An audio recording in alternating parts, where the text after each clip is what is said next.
पुण्यात गुइलेन बॅरे सिंड्रोमचे 22 संशयित रुग्ण सापडलेले आहेत। रुग्णांचे नमुने आयसीएमआर एनआयव्हीला तपासणीसाठी पाठवण्यात आलेले आहेत। गुइलेन बॅरे सिंड्रोम हा न्यूरोलॉजिकल डिसऑर्डर आजाराचा एक प्रकार असल्याची माहिती मिळते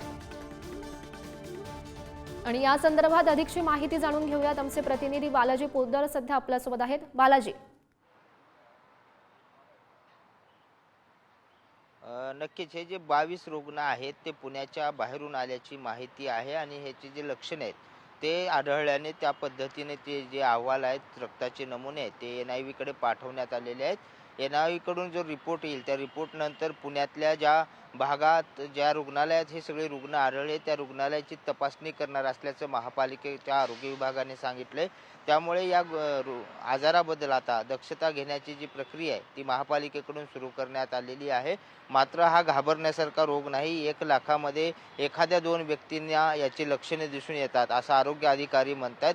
मात्र आज जे 22 रुग्ण सापडलेले आहेत ते सगळे पुण्याच्या बाहेरून पुण्यामध्ये उपचार घेण्यासाठी आलेले होते आणि त्यानंतर हे सगळे रुग्ण सापडलेले आहेत। यामध्ये प्रामुख्याने स्नायू दुखतात आणि स्नायू कमजोर झाल्याने त्याचा परिणाम इतर शरीरावर होतो, त्याचबरोबर त्वचेवर सुद्धा याचा परिणाम होतो। असे सगळे याचे लक्षणे आहेत आणि त्या लक्षणावरून हे सगळी तपासण्याचे नमुने जे आहेत ते NIV कडे पाठवण्यात आलेले आहेत आणि आता या रिपोर्टची रिपोर्टकडे सगळ्यांचं लक्ष लागलेलं आहे। हे रिपोर्ट आल्यानंतर त्या रुग्णालयाची तपासणी रुग्णालयाच्या भागातल्या नक्कीच बालाजी, पुणेकरांची चिंता वाढवणारी ही बातमी म्हणावी लागेल। धन्यवाद दिलेल्या सविस्तर माहितीसाठी।